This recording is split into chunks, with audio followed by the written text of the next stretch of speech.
downhill 1, the A1290 towards the Nissan Car Plant, then back from the Nissan Car Plant towards Hylton Castle.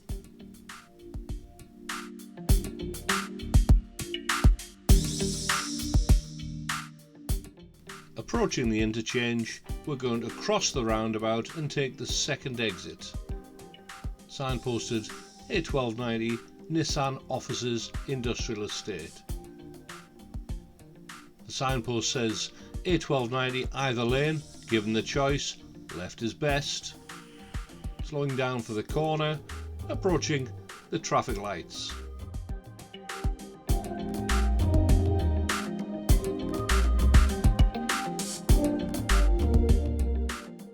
Making progress as the lights change, left mirror, indicate after you get past the first exit.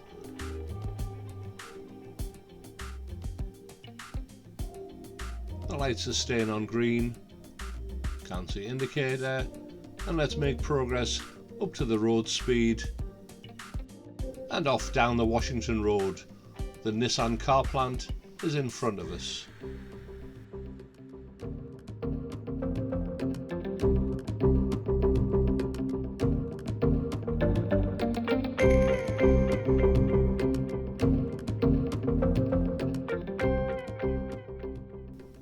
Coming back from Washington, we're going to cross the roundabout, taking the third exit towards Hylton Castle. Approaching the junction, the sign clearly says to go to Hylton Castle, you need to be in the next lane across. Indicate, let's move into the middle lane. It's clearly marked for Hylton Castle. Spiral into the left-hand lane. And as we approach the next junction, check your mirrors and indicate right. We indicate right because we're not turning left to go to Bolden, and it allows traffic emerging at the junction to know that we're bearing right. Indicate left to exit the Washington Road towards Hylton Castle. And let's make progress.